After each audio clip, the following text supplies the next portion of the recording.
Welcome to Viewpoints. I'm Heather Isbron, and with me today is Hayley Foster, short talk expert. Welcome, Hayley.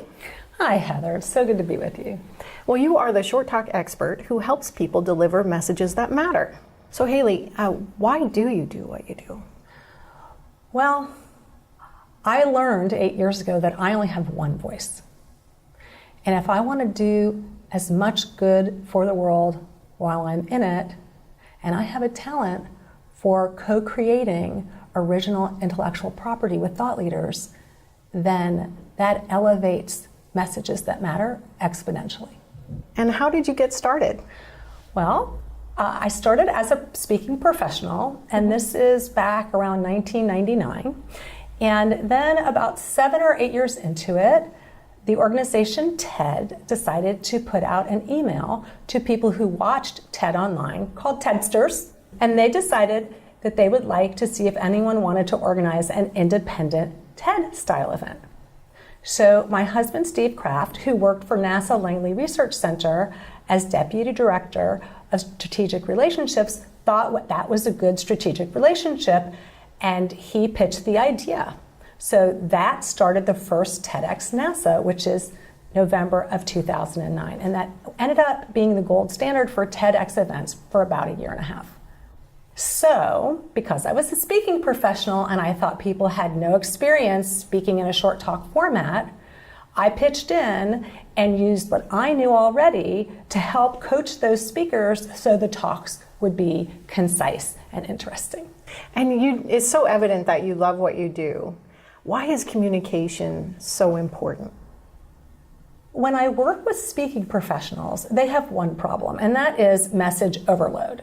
So they're so excited about everything they know, and they're typically fairly talkative. So they cram everything they know into one short message. And that doesn't work out very well. On the other hand, I have the analytical people. Those are my PhD statisticians, pharmacologists, the engineers. And what they have a problem with is a missing message. So what I try to teach them is to think about communication as if it is a model in your head. So your job is to say enough of the right words in the right order and have them come out of your mouth and travel through the air into the other person's ear so that they can replicate the same model in their head precisely.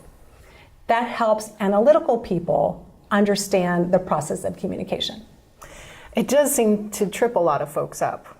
And so how do you help people who find it so hard to say what they need to say?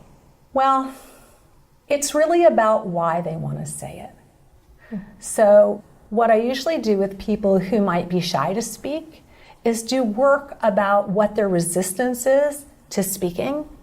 Once the why is stronger than the fear, then they're ready to put themselves out there. So when people are trying to communicate in a short amount of time and doing a short talk, what would you say are the top mistakes they might make? Well, one of the mistakes is trying to put too many messages into a short talk. So really, the thing we've learned from TED is that it's about one idea at a time in bite-sized pieces. So pick that core message to keep in your short talk, and then build your talk around that message. So that's the first thing. The second thing is you have to have them at hello. Right. So you have to have a strong start. You have to say something intriguing. You have to say something that flies in the face of common wisdom. You have to have something that makes them think, that gets their ear up, so that they will then listen to whatever else you have to say after that. And then you have to have something that is memorable to close with, that is then also repeatable, which I call walkaway talk. So a message that matters contains some kind of nugget or phrase that's been wordsmithed so well that it would be easy for you to tell someone and for them to tell someone else. And that's how ideas spread. That is great. You know, we have a ton of first responders in our audience, and they have to articulate themselves in crisis. Do you have any tips for them? Okay, so the first thing I think in that circumstance is that they have to create trust. And the way they would do that, I think, and of course I'm not schooled in this, but I would expect that they have to do some amount of listening. So they connect with that person who's in crisis and get them to trust what they're then going to tell them to do. It's really important that in those circumstances they understand they're dealing with emotions, and so it's imperative to calm their fears. One of the things they want to do is communicate that they have a command of the situation. The next thing is they must speak clearly and concisely. And then finally, they have to exude competence, all right? And that means communication starts from the inside and comes out. So you need to be the kind of person that people will follow anywhere. Any last words of wisdom for our first responder audience?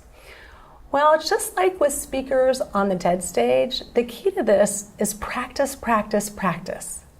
So that when you're in a situation and you're under stress, it's muscle memory, just like a gymnast. And you'll be so confident in what you're saying that it will be easy to execute the plan of action. Excellent. Well, thank you so much for your time today. Thank you, Heather.